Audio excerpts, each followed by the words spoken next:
Hey guys, so this video is the continuation of the previous video, that is of literary snippet, consists of literary terms and devices.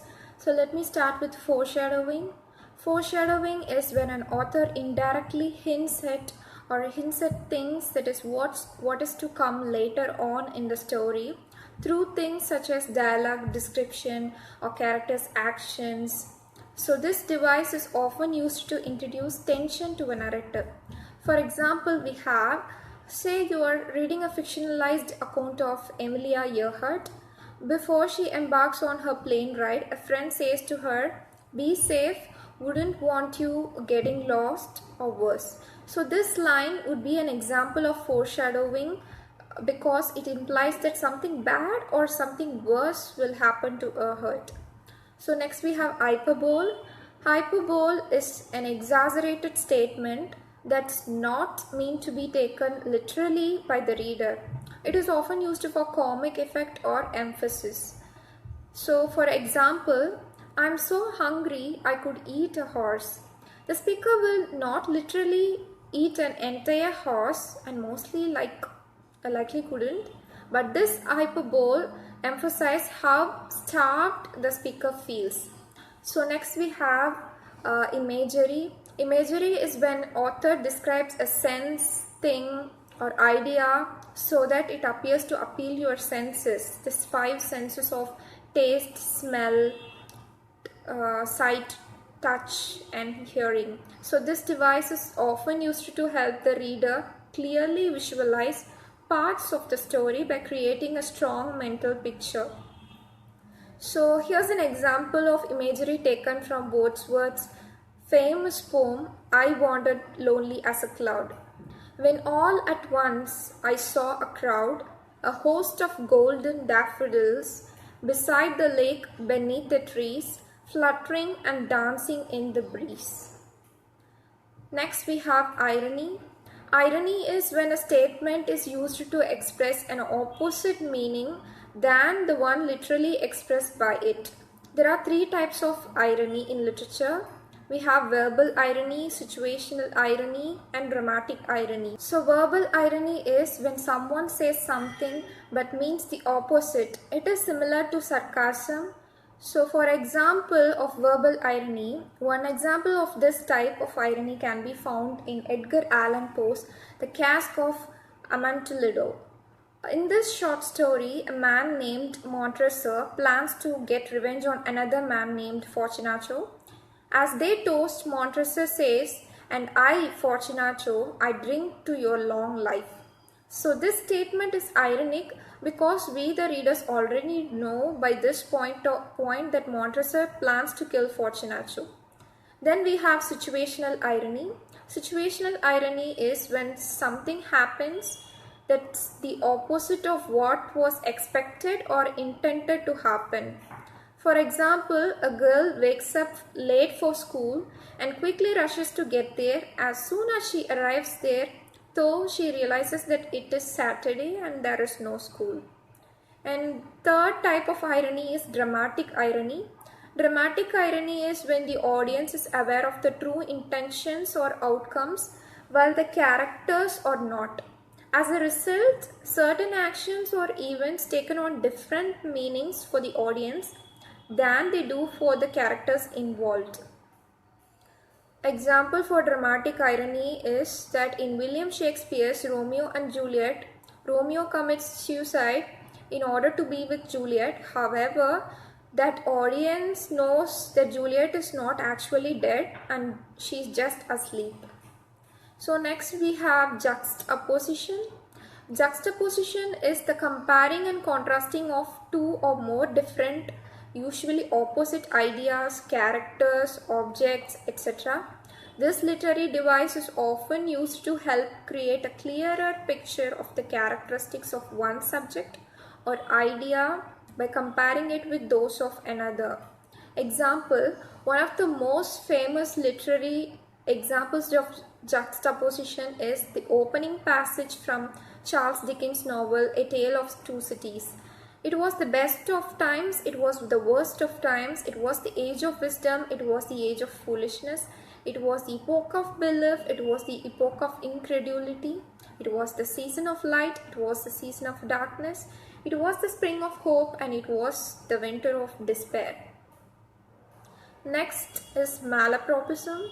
Malapropism happens when an incorrect word is used in place of a word that has a similar sound.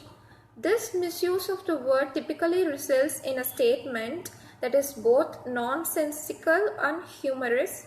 As a result, this device is commonly used in comedic writing. So, example, I just can't wait to dance the flamingo. Here, a character has accidentally called the flamenco, a type of dance, the flamingo, an animal. Next, the most common literary devices, metaphor and simile. Metaphors are when ideas, actions, or objects are described in non-literal terms. In short, it's when an author compares one thing to another. The two things being described usually share something in common but are unlike in all other aspects. A simile is type of metaphor in which an object, idea, character, action, etc. is compared to another thing using the words as or like. Both metaphors and similes are often used in writing for clarity or emphasis. For example, we have, what light through yonder window breaks? It is the east and Juliet is the sun. In these lines from Romeo and Juliet, Romeo compares Juliet to the sun. However, because Romeo doesn't use the word as or like, it is not a simile, just a metaphor. Next, the example for simile, she is as vicious as a lion. Since this statement uses the word as to make a comparison between she and a lion, it is a simile. Next, we have metonym. A metonym is when a related word or phrase is substituted for the actual thing to which it's referring. This device is usually used for poetic for rhetorical effect. So, example for metonymy is, the pen is mightier than the sword. This statement, which was coined by Edward Bulwer Lytton in 1839, contains two examples of metonymy. The pen refers to the written word and the sword refers to military force or violence. Next, we have mood. Mood is the general feeling the writer wants the audience to have. The writer can achieve this through description, setting, dialogue, and word choice. For example, here's a passage from J.R.R. Tolkien's The Hobbit. It had a perfectly round door like a porthole, painted green, with a shiny yellow brass knob in the exact middle.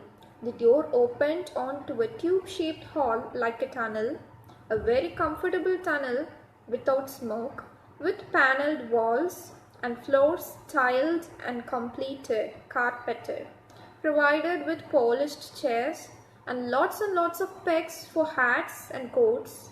The Hobbit was fond of visitors. In this passage, Tolkien used detailed description to create a cozy, comforting mood. From the writing, you can see that the Hobbit's home is well cared for and designed to provide comfort. So next we have Anomatopia. Onomatopoeia is a word or group of words that represents a sound and actually resembles or imitates the sound it stands for. It is often used for dramatic, realistic, or poetic effect. Examples: buzz, boom, chirp, creak, zizzle, zoom, etc. So next is oxymoron. Oxymoron is a combination of two words that together express a contradictory meaning. This device is often used for emphasis, for humor, to create tension, or to illustrate a paradox. Few examples for oxymoron is deafening silence, organized chaos, cruelly kind, insanely logical, and so on. Next is paradox. A paradox is a statement that appears illogical or self-contradictory, but upon investigation might actually be true or plausible. Note that a paradox is different from an oxymoron. A paradox is an entire phrase or sentence, whereas an oxymoron is a combination of just two words. For example, here's a famous paradoxical sentence: this statement is false. If the statement is true, then it isn't actually false, as it suggests. But if it's false, then the statement is true. Thus, this statement is a paradox because it is both true and false at the same time. So for more videos like this, don't forget to like, share, comment and subscribe for this channel. Thank you.